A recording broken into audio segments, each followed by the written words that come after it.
গান কি মৌলিক জ্ঞানের কোনো অংশ? গণিত এমন কোনো জিনিস তো না। বিনোদনমূলক একটা সাইড জিনিসকে শেখানোর জন্য রাষ্ট্রীয় অর্থে শিক্ষকের বেতন নির্ধারণ করে শহর গ্রাম প্রত্যেকটা প্রাথমিক বিদ্যালয়ে আপনার শিক্ষক নিয়োগ করতে হবে।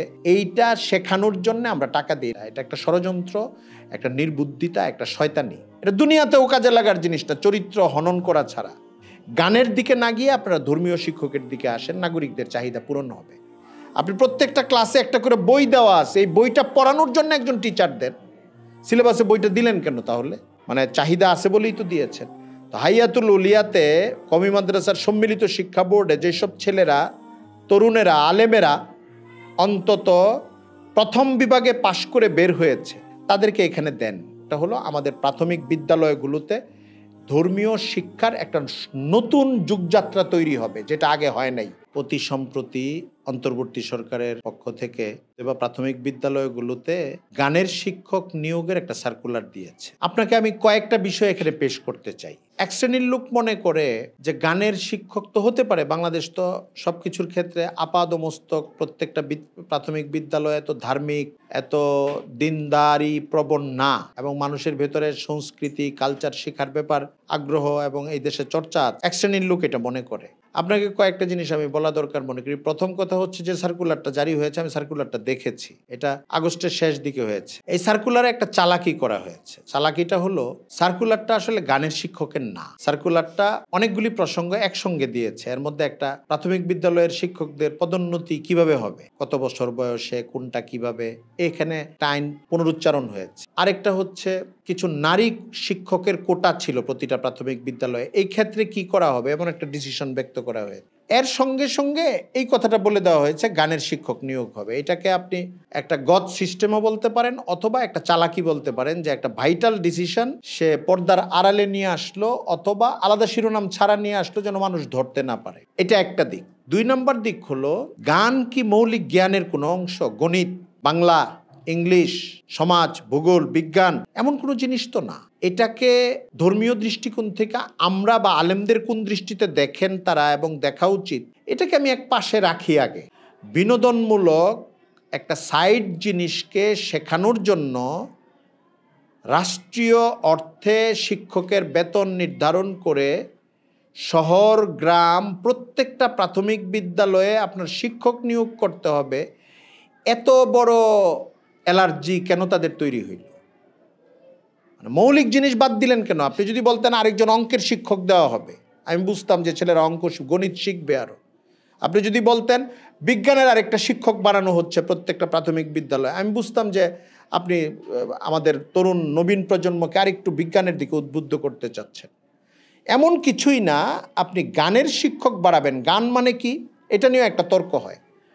অনেকে বলে গান মানে সঙ্গীত। সঙ্গীতের মধ্যে তো অনেক ভক্তিবাদী জিনিসও আছে, মিউজিক ছাড়া জিনিসও আছে, ইসলামী সঙ্গীত বলতেও তো একটা জিনিস আছে। এইসব জিনিস দেখলেই ইসলামপন্থী লোকেরা রেগে যায় কেন? আলেম শ্রেণী রেগে যায় কেন? ঐতিহ্যগতভাবেও তো মুসলিম সভ্যতার বিভিন্ন জায়গায় অনেক মারফতি, জারি, সারি অনেক ধরনের সঙ্গীতের ব্যাপার গেছে। সঙ্গীত অনেক ডাইমেনশন আছে সঙ্গীতের। আমি পরিষ্কার করে বলতে চাই যে আধুনিক গান বা সঙ্গীত চর্চা বলতে যা বোঝানো হয়, 50-40 বছর আগের ইতিহাস তো আছেই। বর্তমানে এটা মিউজিক ছাড়া কোনো সঙ্গীত হয়, আধুনিক সঙ্গীত, এবং সঙ্গীত আবার তার সঙ্গে নাচ নাই, সঙ্গীত, নৃত্য, মিউজিক, তার সঙ্গে আরও অনেক পর্যায়ের বিনোদন নাই, মানে অশ্লীলতা ঘেঁষা অথবা আরও অতি বিনোদন ঘেঁষা, যেই বিনোদনটা আমরা ইসলামী দৃষ্টিকোণ থেকে নিষিদ্ধ বিনোদন বলতে পারি, এটা নাই। এমন নাই আসলে। সঙ্গীত মানে নাচ গান, মানে মিউজিক, মানে ঢোল তবলা, এই সব কিছু এর সঙ্গে থাকবে। এইটা শেখানোর জন্য আমরা টাকা দিই না। রাষ্ট্রের যারা ট্যাক্স পে করে, এই রাষ্ট্রকে ট্যাক্স পে করে প্রায় সবাই, একটা ভিক্ষুকও করে, যার টিন নাম্বার নাই সেও করে। আমরা যে প্রতিদিন দিন পার করি, একটা ট্যাবলেটের মধ্য থেকে আমাদের ভ্যাট নেওয়া হয়। প্রত্যেকটা মানুষ ট্যাক্স দেয়, ওই ট্যাক্স থেকে বেতন দেওয়া হবে প্রাথমিক বিদ্যালয়গুলোতে। এত বড় মানে জরুরত তো এই দেশের হয় নাই গান শেখানোর জন্য। আর এটা এমন কোনো কম্পালসারি জিনিসও না যে প্রত্যেকেই চাচ্ছে যে আমার ছেলেটা গান শিখুক, আমার মেয়েটা গান শিখুক। এই দেশে এরকম দাবি এর মধ্যে উঠে নাই তো। তো আমাদের কাছে এটা একটা উস্কানিমূলক এবং নাগরিকদের হয়রানিমূলক, তাদের টাকাটাকে অপচয়মূলকভাবে খরচ করার একটা খাত মনে হয়েছে। এবং আমাদের পরিকল্পিতভাবে গ্রাম শহর সব জায়গায় নতুন প্রজন্মকে গানমুখী করা, বিনোদনমুখী করা, সঙ্গীতমুখী করা, নৃত্যমুখী করা এবং নানান ধরনের ধর্ম থেকে দূরে সরে গিয়ে কথিত আধুনিকতার যে অংশটা সবচেয়ে খারাপ, বিনোদনবাদিতা, এটার মধ্যে যুক্ত করে দেওয়ার একটা খেলা। এটা একটা ষড়যন্ত্র, একটা নির্বুদ্ধিতা, একটা শয়তানি। যদি এটা বিজ্ঞানের জন্য হইতো তাহলে বুঝতাম যে হ্যাঁ, ধর্মীয় নাই, কিন্তু আধুনিক শিক্ষায় তো কাজে লাগবে। এটা যদি গণিতের জন্য হইতো, ভূগোল শেখানোর জন্য একজন শিক্ষক নিত, আমরা এই কথাটা বলতাম যে ঠিক আছে, এটা তো দুনিয়াতে কাজে লাগবে। এটা দুনিয়াতেও কাজে লাগার জিনিসটা, চরিত্র হনন করা ছাড়া। 3 হলো, এই দেশে এরপরেও যারা একটু গানবাদ্য শিখতে চায় তারা হারমোনিয়াম নিয়ে গানবাদ্য শেখানোর গার্জিয়ানদের পক্ষ থেকে ব্যবস্থা করে নেয়। তারা এটার জন্য চারুকলা আছে, ছায়ানট আছে, আরও এমন কিছু সামাজিকভাবে কালচারাল প্রতিষ্ঠান আছে। জেলা পর্যায়েও এদের কাজ আছে, উপজেলা পর্যায়ে আছে। একটা কলেজ ইউনিভার্সিটিতে আপনি এমনিও খোঁজ নিয়ে দেখবেন, কবিতা শিখতে পারে, গান গাইতে পারে যদি ছাত্রছাত্রী থাকে 800, পারে 5 জন। তাদের জন্য আমার টিচার নিয়োগ করার বা এটাকে একটা সিস্টেম বানানোর আমার দরকার কি? এটা জিনিসটাই শখের। আমি এটা পাপের কিনা এখন ওই আলোচনায় গেলাম না। আমি বলতেছি এই জিনিসটা একটা শখে শখে অল্প কিছু লোকে করে। ধরেন একটা মেয়ে একটা স্কুলে পড়ে, ওইখানে আপনি বলতেছেন কাঁথা কিভাবে সেলাই করতে হয় এটার জন্য টিচার নিয়োগ দেওয়া হবে। কাঁথা কি সব মেয়ে সেলাই করে নাকি? নুডলস কিভাবে বানানো হবে এর জন্য শিক্ষক নিয়োগ দেওয়া হবে। সব মেয়ে কি নুডলস বানায় নাকি? অথবা আরও জটিল কোনো মেয়েরা করে, এই আমরা ছোটোকালে দেখতাম তারা কি বলে এটাকে, সোয়েটার বানানো শিখতো কিছু। এটা ভালো, এটা ভালো গুণ, আমি বলতেছি না কাঁথা কোনো খারাপ বৈশিষ্ট্য, এটার সাথে এটা হুবহু মিলে না, কিন্তু এটা শখে শখে ঘরেই তো শিখে। ওইটার জন্য আপনার টিচার নিয়োগের কি দরকার? এই জন্যে এটা আমার কাছে ষড়যন্ত্রমূলক মনে হয়েছে। আরেকটা জিনিসকে ষড়যন্ত্রমূলক মনে হয়েছে যে জিনিসটা শহরের কিছু লোকের চাহিদা হইতে পারে, এটাকে আপনি সরকারি প্রাইমারি স্কুলে নেওয়ার মানে কি যে একদম আমি খাগড়াছড়ি থেকে নিয়ে দিনাজপুরের একটা গ্রাম পর্যন্ত আমি গানটা শিখাবো। এবং যেখানে যেখানে প্রাইমারি স্কুল আছে, প্রাইমারি স্কুল, সরকারি প্রাইমারি স্কুলে কারা পড়ে? অধিকতর গরিব বাচ্চারা পড়ে, যারা পয়সা দিয়ে বড় বড় প্রাইভেট স্কুলগুলিতে যেতে পারে না, তারা পড়ে। আপনার ওই গরিব পর্যায়ে, গ্রাম পর্যায়ে সঙ্গীত, গান, নাচ সরকারি অর্থ খরচ করে ছাত্র ছাত্রীদের মধ্যে এটা যদি ক্লাস সিস্টেম করে দেন, যেই ছেলে মেয়ে এবং তাদের গার্জিয়ানরা জীবনেও গান নিয়ে চিন্তা করে নাই, যে আমার মেয়ে বা ছেলে মরা পর্যন্ত গান শিখতে হবে, এই চিন্তা যারা করে নাই, তারাও তো এখন বাধ্য হবে এটার মধ্যে যাইতে। এটা তো একটা ফাইজলামি করলেন আপনি। রাষ্ট্রীয়ভাবে এই ফাইজলামি করার অনুমতি ইন্টারিম গভর্নমেন্টকে কেউ দেয় নাই, এমনকি নির্বাচিত সরকারকেও আমরা দেই নাই। যে আগামী যারা নির্বাচিত হবে তাদেরকেও এই দেশের ধর্মপ্রাণ মানুষ এই দায়িত্ব অ্যাডভান্স দেয় নাই। আর এই ইন্টারিম সরকারের তো এই ধরনের একটা নৈতিক সিদ্ধান্ত নেওয়ার, ভালো বা মন্দ, কোনো ক্ষমতাই নাই। এটা একটা ফাইজলামি ছাড়া আমি অন্য কিছু মনে করি না। আমি আরেকটা গুরুত্বপূর্ণ কথা যেটা বলতে চাই সেটা হলো, দেখেন, ধর্মীয় শিক্ষক নিয়োগের যে কথাটা উঠেছে এটা নতুন কথা না। এটা উঠেছে আবার নতুন করে, কিন্তু কথাটা নতুন না। বাংলাদেশে আমরা গত 5-7 বছর যাবৎ এই কথাটা বারবার শুনেছি। কখন?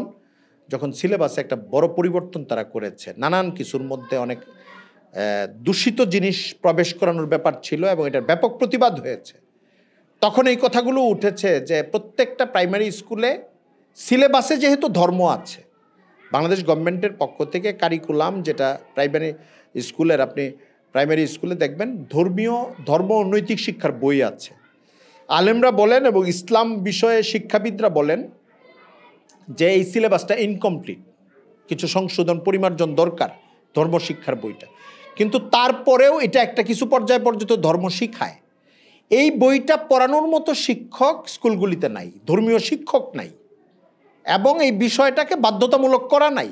ফলে হয়েছে এই, আমরা গত কয়েক বছর এমন খবর দেখেছি যে অনেক স্কুল শিক্ষক যে ধর্মীয় শিক্ষার সঙ্গে যার কোনো সম্পর্ক নাই, ওই ক্লাসে গিয়ে নামকা অস্তে ধর্মীয় ক্লাসটা করে এসেছে।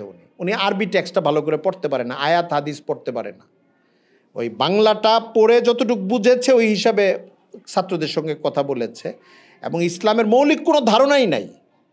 তো আমরা মনে করি, এবং কোনো কোনো জায়গায় এমন খবরও পেয়েছি যে অন্য ধর্মের শিক্ষক সে ধর্মের ক্লাসে গিয়ে বই দেখে দেখে ছাত্রদের সঙ্গে কিছুক্ষণ ক্লাস করার মতো করে সময় কাটিয়ে এসেছে। এটা তো আরও খারাপ জিনিস। আমরা এই জন্য মনে করি আজে বাজে জায়গায় বাদ দিয়ে শুধু গানের শিক্ষক আমাদের উদ্দেশ্য না, যদি নাচের শিক্ষক হইতো, যদি আরও এমন কিছু শিক্ষক হইতো যেটা আসলে এক হলো গুনার কাজ, আরেক হলো মৌলিক জ্ঞানের অংশ না, আমরা একই কথা বলতাম। যদি এখন বলা হয় যে ফ্যাশন শো শিখাবে, আমরা একই কথা বলবো যে এটা স্কুলের কাজ না। এবং মুভি শিখাবে, যদি বলতো যে সিনেমা কেমনে দেখবে কেমনে বানাবে এটা শিখাবে স্কুলে, আমরা বলতাম যে এইটা এখানকার কাজ না। হ্যাঁ, ধর্মীয় শিক্ষকও তো আমরা 5 জন করে নিয়োগ করতে বলতেছি না। আপনি সিলেবাসে আছে, আপনি প্রত্যেকটা ক্লাসে একটা করে বই দেওয়া আছে, এই বইটা পড়ানোর জন্য একজন টিচার দেন। সিলেবাসে বইটা দিলেন কেন তাহলে? জাতির প্রয়োজন বলেই দিয়েছেন, জাতি এটার দায়িত্ব মানে চাহিদা আছে বলেই তো দিয়েছেন। গার্জিয়ানরা চায় আমাদের বাচ্চারা পড়ুক, এই জন্যই তো দিয়েছেন। এটাকে বাধ্যতামূলক বিষয় হিসাবে নেন এবং একজন করে টিচার প্রত্যেকটা প্রাথমিক বিদ্যালয়ে দেন। এই শূন্যতাটা পূরণ করেন। ওই খাতটা না গিয়ে, গানের দিকে না গিয়ে আপনারা ধর্মীয় শিক্ষকের দিকে আসেন, নাগরিকদের চাহিদা পূরণ হবে। এখন এক শ্রেণীর লোক বলতে পারে যে এক ধরনের মৌলভী সাহেবরা নাচ গান শিল্প সংস্কৃতি সব বন্ধ করে দিতে চায় না। কিছু মানুষ যদি মনেই করে যে বুঝে শুনে জাহান্নামের আমল করবে, নিজ দায়িত্বে করেন। রাষ্ট্রীয় ফান্ড নিয়ে সিস্টেম করে সবাইকে বাধ্যতামূলক গান শেখানোর, গ্রামে গঞ্জে শহরে প্রত্যেকটা প্রাথমিক বিদ্যালয়ে এই আয়োজন আপনাকে করে দিতে হবে কেন? আপনার জন্য করতে হবে কেন?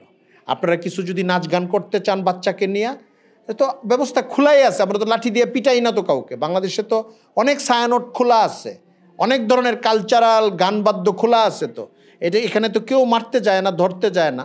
আপনার বাচ্চার জন্য এই ব্যবস্থা করেন যদি আপনি দরকার মনে করেন, আমরা বলি না। কিন্তু ইসলাম শিক্ষাটা প্রত্যেক বাচ্চার দরকার, মুসলমানের সন্তান। কেউ কেউ এই প্রশ্নও করে, অদ্ভুত অদ্ভুত ব্যাপার, যে ইসলাম শিক্ষার বই পড়াবে, ওইখানে তো হিন্দুর ছেলেও থাকে, ওখানে তো বৌদ্ধর মেয়েও পড়ে, তারাও শিখবে কেন? এই প্রশ্নের উত্তর অনেক পুরনোভাবে দেওয়া আছে। সেটা হলো ধর্মশিক্ষার বই ভিন্ন ভিন্ন আছে এবং ইসলাম শিক্ষার বই অন্যদেরকে পড়তে বাধ্য করা হয় নাই। আমরা আবার উচ্চারণ করছি, ইসলামী বিষয়কে কোনো অবস্থাতেই অন্য ধর্মের স্টুডেন্টের জন্য পঠনীয় বা বাধ্যতামূলক করা বা তার সিলেবাসে অন্তর্ভুক্ত করা, এটা কোনো অতি উৎসাহী পদক্ষেপও যেন কেউ না নেয়, আমরা এটা নিষেধ করব। আমরা এটার বাইরে। হ্যাঁ, কখনো যদি মনে হয় যে অন্য ধর্মের মানুষকে দাওয়াত দেওয়া দরকার, আমরা দাওয়াতের কাজগুলো করব। এটা ক্লাসের বাইরে করব, যেন সে বিব্রত না হয়। এটা তার জন্য অপশনাল, সে চাইলে শুনবে, চাইলে শুনবে না, ক্লাসেও না। এবং ক্যাম্পাসে এটা খুব আয়োজন করে করা দরকার, আমি এটাও বলবো না। ক্যাম্পাসে তার সে আগে যেরকম থাকবে এরকমই থাকবে। কিন্তু মুসলমানের কোনো সন্তান কোরআনের তেলাওয়াত করতে পারবে না, হাদিস পড়তে পারবে না, মুসলমানের কোনো সন্তান নামাজ শিখবে না, ইসলামের মৌলিক জিনিসগুলো যেগুলো তার বইয়ে আছে এগুলো পাবে না, এটা যেন না হয়। আপনাকে আজকে বলে এটার সঙ্গে এটা যুক্ত করতে চাই। এই পরিস্থিতি যদি লম্বা করেন তাহলে কি হবে? গানের শিক্ষক বাড়ান, আর কোরআন হাদিস এবং ইসলামের মৌলিক বিষয়গুলোর পাঠ দুর্বল করেন। এই 2 দিন আগে বা ঢাকার একটা বড় ইউনিভার্সিটিতে একটা ইসলামোফোবিক ঘটনা ঘটেছে, কোরআন অবমাননার ঘটনা ঘটেছে। যদিও সামনে এসেছে এই ঘটনা ঘটিয়েছে অপূর্ব পাল নামে একজন হিন্দু ধর্মাবলম্বী যুবক বা শিক্ষার্থী, কিন্তু এটার যে তাৎক্ষণিক প্রতিক্রিয়া এবং ইউনিভার্সিটি কর্তৃপক্ষ এটার ব্যাপারে যে একটা দায়সারা আচরণ করেছে, আমার কাছে মনে হয়েছে যে এইরকম পরিস্থিতি যদি বাড়ে, বাংলাদেশে ক্যাম্পাসগুলোতে ইসলামী শিক্ষক না থাকে, শিক্ষাটাকে ছড়ানো না হয় এবং গান বাদ্য বিনোদন হাবিজাবির দিকে ছাত্রদেরকে নিয়ে যাওয়া হয়, ছাত্রছাত্রীদেরকে, তাহলে এই অপূর্ব পাল না, অপূর্ব হুসেন টাইপের লোকও এই ধরনের মানে মুসলিম বংশোদ্ভূত সন্তান কিন্তু ইসলামের প্রতি বিরক্তিকর আচরণ করতে থাকা, বিষোদ্গারমূলক আচরণ করতে থাকা, এমন ঘটনাও ঘটতে পারে। এবং মানুষের মধ্যে ইসলামের থেকে দূরত্ব হয়ে যাওয়ার মতো নতুন প্রজন্মের মধ্যে এই ধরনের আশঙ্কাজনক চিত্র বাড়তে পারে। এই জন্য আমি বলবো যে পদ্ধতিটা আগে থেকে চালু আছে, এখানে শিক্ষকটা শুধু দেন তাহলে সুন্দর হবে। আর এর সঙ্গে আমি সংযোজন করতে চাই, এর আগে দেখা গেছে যে ধর্ম বিষয়ক শিক্ষক নিয়োগ দেওয়া হয়েছে, কিন্তু তারা তেলাওয়াত ভালো পারে না, সূরাগুলো ভালো করে পড়তে পারে না, হাদিস ভালো করে পড়তে পারে না, আরবির অর্থ বুঝে না, এমন টাইপের লোকজনকে দেওয়া হয়েছে।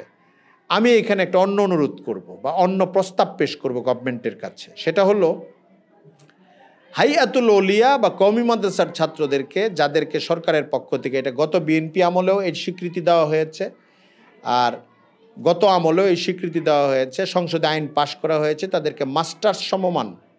তো হাইয়াতুল ওলিয়াতে কওমি মাদ্রাসার সম্মিলিত শিক্ষা বোর্ডে যেসব ছেলেরা, তরুণেরা, আলেমেরা অন্তত প্রথম বিভাগে পাশ করে বের হয়েছে, তাদেরকে একটা ছোট পরীক্ষা নিয়ে হলেও যে ক্লাস 5 পর্যন্ত পড়ানোর জেনারেল সাবজেক্টগত দক্ষতা আছে কি না এটা দেখে তাদেরকে এখানে দেন। এবং অন্তত আপনারা একটা কোটা হিসেবে ডিসিশন করতে পারেন যে আপনারা যদি 2500 শিক্ষক নেন অথবা 5000 শিক্ষক নেন অথবা 10,000 শিক্ষক নেন, সমান কম্পিটিশনের সুযোগ দেন তাদেরকে, মাস্টার্স ধরে দাওরায়ে হাদিসের ছাত্রদেরকে, অথবা অর্ধেক তাদেরকে সুযোগ দেন যে এখানে 10,000 ছাত্রের 10,000 শিক্ষকের 5,000 নিব অন্যান্য জায়গা থেকে, কলেজ ইউনিভার্সিটি থেকে, আলিয়া থেকে, আর 5,000 দিব আমরা কওমি মাদ্রাসায় যারা হায়াতুল উলিয়ায় প্রথম বিভাগে পাশ করেছে, তারাও পরীক্ষা দিবে তারা স্কুলের জন্য উপযোগী আছে কি না, তারা অন্যান্য বিষয় একটু বুঝে কি না, আর ধর্মীয় পাঠগুলো সুন্দর করে দিতে পারবে কি না। আপনারা মানে শিক্ষা মন্ত্রণালয় বা প্রাথমিক গণশিক্ষা মন্ত্রণালয়ের একটা কাঠামোর ভিত্তিতে একটা নিয়ম নীতি করে পরীক্ষার ভিত্তিতেই তাদের মধ্য থেকে এই অংশটা নিলে আমার কাছে মনে হয় 2-3টা কাজ একসঙ্গে হবে। একটা হলো আমাদের প্রাথমিক বিদ্যালয়গুলোতে ধর্মীয় শিক্ষার একটা নতুন যুগযাত্রা তৈরি হবে যেটা আগে হয় নাই, এবং আমাদের তো বাচ্চারা 6 বছর 7 বছর 8 বছরের মেয়েরা ছেলেরা কোরআনের তেলাওয়াত, হাদিসের তেলাওয়াত, তর্জমা বুঝা, ইসলামকে সুন্দর করে অনুধাবন করতে পারা, এটার একটা নতুন যুগের সূচনা হবে। এটার দ্বারা দেশ উপকৃত হবে, আমাদের প্রাথমিক বিদ্যালয়গুলো উপকৃত হবে, এবং আমাদের তরুণ আলেমরা রাষ্ট্রের সঙ্গে মিশে তাদের ভূমিকা রাখার সুযোগ পাবে। অনেকগুলো যুগসূত্র বা অনেকগুলি যুগফল একসঙ্গে রচিত হতে পারে। এই জন্য আমি গানের শিক্ষক নিয়োগের সার্কুলার বন্ধ করে বা এই ধরনের উদ্যোগ থেকে সরে এসে ধর্মীয় শিক্ষক এবং আলেম, কওমি মাদ্রাসার যোগ্য আলেম ধর্মীয় শিক্ষক একটা বড় অংশের, সবাই না হোক, আলিয়াওয়ালারা বলবেন যে আমাদেরকে একদম বাদ দিয়ে দিয়েছে, না, তারা আগে থেকে ছিল, তারা থাকুক।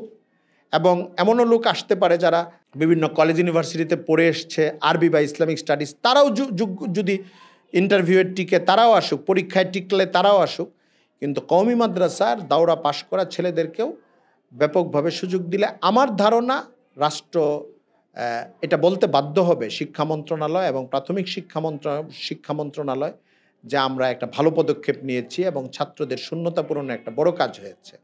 আল্লাহ তাআলা আমাদের রাষ্ট্রকে, বিশেষ করে রাষ্ট্রের প্রাথমিক বিদ্যালয় এবং নতুন প্রজন্মকে অশ্লীল যে কোনো উপলক্ষ, গান বাদ্য, অতিরিক্ত বিনোদন প্রবণতা, হারাম কাজ, এগুলো থেকে বেঁচে থেকে ধর্মীয় শিক্ষা, নৈতিকতার শিক্ষা, কোরআন এবং সুন্নাহর শিক্ষা, এগুলো শেখার পথে অগ্রসর হওয়ার তৌফিক দান করুন। আমাদের দেশ এবং নতুন প্রজন্মকে সুন্দর করুন, তাদেরকে শুদ্ধ পথে যাত্রা করার তৌফিক দান করুন। ওয়া আখিরু দাওয়ানা আলহামদুলিল্লাহি রাব্বিল আলামিন।